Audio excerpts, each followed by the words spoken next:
અને હવે વાત નવસારીની કરીએ તો અહીં પૂર્ણા નદીના જળસ્તરમાં વધારો થતા લોકોનું સ્થળાંતર કરાવવાની ફરજ પડી। નવસારી શહેરમાં 2000 જેટલા લોકોનું સ્થળાંતર કરાવાયું છે। જુદા જુદા 18 સ્થળ પર લોકોને આશરો અપાયો છે। નીચાણવાળા વિસ્તારોમાંથી લોકોને સુરક્ષિત સ્થળે ખસેડવામાં આવ્યા છે।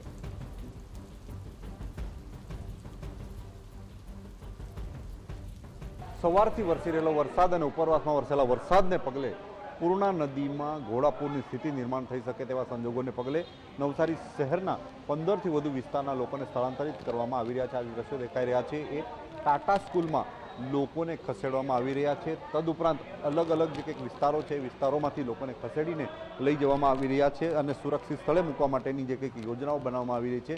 આ જે દ્રશ્યો છે એ ટાટા સ્કૂલના દ્રશ્યો। ટાટા સ્કૂલમાં આ જે દ્રશ્યો છે તમામ નાના બાળકો સાથે પોતાનો સામાન લઈને નીકળી ચૂક્યા છે। પોતાનો જીવ બચાવવા માટેનો જે કંઈક સમગ્ર કવાયત લોકો દ્વારા ધરવામાં આવી રહી છે। પૂર્ણા નદીના કેચમેન્ટ એરિયામાં રહેતા લોકોને ખાસ કરીને બચાવવા માટેનું જે કંઈક અભિયાન મહાનગરપાલિકા દ્વારા હાથ ધરવામાં આવ્યું છે। નવસારી શહેરના અલગ અલગ વિસ્તારોમાં જે રીતે પૂરની સ્થિતિ નિર્માણ થઈ છે એને લઈને અહીંના 10 વર્ગખંડો રિઝર્વ રાખવામાં આવ્યા છે અને લોકોને સુરક્ષિત સ્થળે ખસી જવા માટે પણ અપીલ કરવામાં આવી હતી। તમામ લોકો પોતાના પરિવારજનો સાથે સુરક્ષિત સ્થળે ખસવા માટેની જે કંઈક લોકો દ્વારા અપીલ કરવામાં આવી હતી। નવસારી શહેરના આ ટાટા સ્કૂલના દ્રશ્યો છે। આ વિસ્તારમાં જે પ્રકારે સ્થિતિ નિર્માણ થઈ છે એ સ્થિતિના પગલે નવસારી શહેરના ભેંસત ખાડાથી લઈને હિદાયતનગર, રંગુનગર અને કાશીવાડી વિસ્તારના લોકોને ખસેડવા માટેની તૈયારીઓ કરી દેવામાં આવી છે। ટાટા સ્કૂલમાં રાખવામાં આવ્યા છે।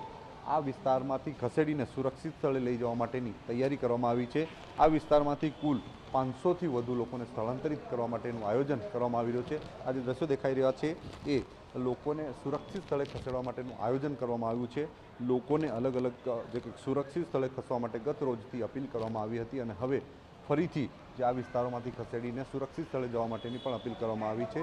આ વિસ્તારના જે કંઈક કોર્પોરેટરો છે એ પણ આ લોકોને બહાર કાઢવા માટેની કવાયતમાં જોડાયા છે અને લોકો સુરક્ષિત રહે એવા પ્રકારનું આયોજન કરી રહ્યા છે। આ વિસ્તારના કોર્પોરેટરો સાથે વાત કરીશું, કેવા પ્રકારનું આયોજન શું થયું? સરકારી વહીવટતંત્ર અમારો બહુ ચેતવણી બરોબર એ સરકારી અમારા જે વહીવટતંત્ર જે છે અત્યારે અમારો જે નીચાણવાળો વિસ્તાર મારા વોર્ડ નંબર 4નો છે, અમે 2 કોર્પોરેટર બી અહીંયા સાથે છીએ। અહીંયા જેટલા બી સ્થળાંતર થઈ કાલથી રાતના લોકો અંદાજિત 120 જણા છે અંદાજિત, અને જે નીચાણવાળો વિસ્તાર છે તેને અહીંયા લઈ આવેલા છે। અહીંયાથી પાણી વધારે ભરાય એના કારણે બસોની બી સવલત રાખી છે। અહીંયા ઓફિસર બી ખડે પગે ઉભે છે, પાણીની બધાની વ્યવસ્થા છે। ખાસ કરીને લોકોને સુરક્ષિત સ્થળે ખસેડવા માટેનું આયોજન કરવામાં આવ્યું છે અને આ વિસ્તારમાં ખાસ કરીને પાણી પણ ભરાઈ જતા હોય છે, જેને લઈને આ વિસ્તારમાંથી લોકોને જરૂર પડે ખસેડવા માટેનું પણ આયોજન કરવામાં આવ્યું છે। આ જે દ્રશ્યો છે એ ટાટા સ્કૂલના દ્રશ્યો છે। ટાટા સ્કૂલમાં પ્રાંત અધિકારી અને અલગ અલગ અધિકારીઓ પણ નજર રાખી રહ્યા છે। નવસારી જિલ્લામાં જે પ્રકારે સ્થિતિ નિર્માણ થઈ છે, પૂર્ણા નદીની સપાટીમાં સદંતર વધારો થઈ રહ્યો છે, એને લઈને સમગ્ર નવસારી જિલ્લાનું તંત્ર એલર્ટ થઈ ચૂક્યું છે। નવસારી જિલ્લામાં 18 જેટલા આઈડેન્ટિફાઈડ સ્થળો છે જ્યાં લોકોને ખસેડવામાં આવ્યા છે અને હાલ નવસારી જિલ્લાના ઉપરવાસમાં જે વરસાદ વરસી રહ્યો છે એના પર સમગ્ર નવસારી જિલ્લાનું તંત્ર નજર રાખી રહ્યું છે। નિલેશ ગામી, TV9 નવસારી। તો નવસારીમાં નીચાણવાળા વિસ્તારોમાંથી લોકોનું સ્થળાંતર કરવામાં આવી રહ્યું છે। તંત્રએ લોકોને સમજાવીને સુરક્ષિત સ્થળે ખસેડ્યા છે। આશ્રય સ્થાન પર લોકો માટે ભોજનની વ્યવસ્થા પણ કરવામાં આવી છે। 2 દિવસ સુધી વરસાદની સ્થિતિ રહે તેવી શક્યતાઓ છે, ત્યારે લોકો કામ વગર ઘરની બહાર ન નીકળે તેવી પણ સૂચના આપવામાં આવી છે। નવસારી શહેરમાં પૂરની પરિસ્થિતિના પગલે નવસારી જિલ્લાના અધિકારીઓ વિવિધ વિસ્તારો પર નજર રાખી રહ્યા છે। આપણે વાત કરીશું નવસારીના પ્રાંત અધિકારી જનમભાઈ ઠાકોર સાથે, જે સમગ્ર જે કંઈક સ્થળાંતરની પ્રક્રિયા સાથે જોડાયેલા છે। સર, કેવી સ્થળાંતરની પ્રક્રિયા, ખાસ કરીને કેવી જે કંઈક ખાસ કહેવાય કે પગલાં લેવામાં આવી રહ્યા? ઓલરેડી રેડ એલર્ટ જાહેર થઈ ગયેલું હતું। ઘણા દિવસથી આપણને ખ્યાલ છે કે આ 2-3 દિવસ ખૂબ વરસાદની દૃષ્ટિએ અઘરા છે અને આજ સવારથી જ વરસાદ શરૂ થઈ ગયો છે। એના માટે ગઈકાલથી જ અમે લોકો અમારી તમામ ફ્લડ ટીમથી માંડીને બધા જ ચૂંટાયેલા પ્રતિનિધિઓથી માંડીને બધા જ ફિલ્ડમાં હતા। બધાને વારે ઘડીએ જાણ કરી છે કે એ લોકોએ સ્થળાંતર કરી દેવાનું છે। ઘણી બધી જગ્યાએ જ્યાં લોકો નીકળવાનું નહોતા માંગતા ત્યાં પોલીસને સાથે રાખીને પોલીસ દ્વારા પણ એ લોકોને બળજબરીપૂર્વક પણ આપણે કાઢ્યા છે બહાર। અહીંયાની વાત કરીએ તો આ વિરાવળનો જે આખો વિસ્તાર છે એ ગામ આખું સંપર્ક વિહોણું થઈ જાય છે। અહીંયા બહાર જ આ રસ્તેથી જ આખું પાણી ભરાઈ જવાને કારણે પછી કોઈ વાહનો જઈ નથી શકતા. લોકોને અહીંયા ટાટા સ્કૂલમાં આપણે આશ્રય કાયમ આપતા હોઈએ છીએ, પણ ગઈ વખતે જ્યારે વરસાદ વધુ હતો ત્યારે અહીંયા પણ ગ્રાઉન્ડ ફ્લોર પર લગભગ અડધો ફૂટ જેટલા પાણી આવી જવા હતા. એને કારણે આપણે આ વખતે એ લોકોનું આશ્રય સ્થાન મદ્રેસા સ્કૂલ શિફ્ટ કર્યું છે. આપ જોઈ શકો છો એમ અહીંયા નવસારી મહાનગરપાલિકાની સિટી બસ પણ આપણે આવી રીતે અહીંયા શાંતાદેવી વિસ્તાર બધે મૂકેલી છે કે એ લોકોને એમના વધારે ચાલીને ના લઈ જવા પડે, અને અહીંયાથી 1-1.5 કિલોમીટરનું અંતર છે તો એ લોકોને સિટી બસમાં આપણે આશ્રય સ્થાન પર લઈ જઈએ.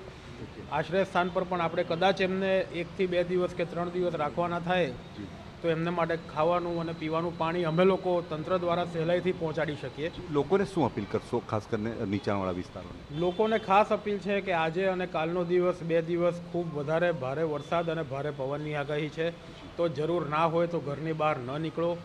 જો આપને ખ્યાલ હોય અને ભૂતકાળમાં આપને ત્યાં આપના વિસ્તારમાં રોડ પર ને બધા પાણી ભરાતા હોય તો આપ સુરક્ષિત રીતે ઊંચાણવાળા વિસ્તારમાં શિફ્ટ થઈ જાઓ. આપનું 2 મંજિલથી વધારેનું ઇમારત હોય તો એમાં આપ ઉપરના માળે શિફ્ટ થઈ જાઓ. 2 થી વધારે દિવસ સુધી પાણી ભરાવાની શક્યતા છે, તો જો તમે ઉપર શિફ્ટ થતા હો તો ખાવાનું અને પીવાના પાણીની પૂરતી વ્યવસ્થા કરીને ઉપર જાઓ. અને જો આપના આજુબાજુમાં સગા સંબંધીમાં કોઈ દિવ્યાંગજન હોય, કોઈ પથારીવશ વ્યક્તિ હોય, બીમાર દર્દી હોય, અથવા કોઈ સગર્ભા માતા હોય, અથવા કોઈ નાના બાળકો હોય તો તેમને તાત્કાલિક બીજા અન્ય કોઈ વિસ્તારમાં સગા સંબંધીને ત્યાં, અથવા તો એવું કોઈ ઘર ના હોય તો અમારા આશ્રય સ્થાનની અંદર એમને લઈ આવો. ઓકે, તો ખાસ કરીને વહીવટીતંત્ર દ્વારા સાવધાનીના ભાગરૂપે લોકોને સ્થળાંતર થવા માટે પણ અપીલ કરવામાં આવી છે. TV9ના માધ્યમથી અમે પણ અપીલ કરી રહ્યા છીએ કે જાન હે તો જહાન હે, એટલે પોતે સુરક્ષિત સ્થળે ખસી જાઓ અને પોતાનો જીવ બચાવો, એ જ પોતાના જનહિતમાં છે. નિલેશ કામી, TV9 નવસારી.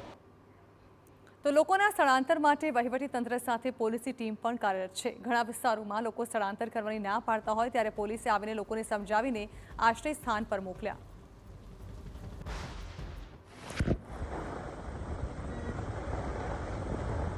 નવસારી શહેર નજીકથી વહેતી પૂર્ણા નદીમાં ભયજનક સપાટી નજીક પહોંચે તેવી શક્યતાઓને પગલે સમગ્ર નવસારી શહેરના નીચાણવાળા વિસ્તારોને ખાલી કરવામાં આવ્યા છે, જેમાં લોકોને સ્થળાંતરિત કરવાની કાર્યવાહી ચાલી રહી છે. અને ખાસ કરીને સુરક્ષા વ્યવસ્થાના બંદોબસ્ત મુદ્દે વાત કરીશું નવસારીના ડીવાયએસપી SK રાય સાથે.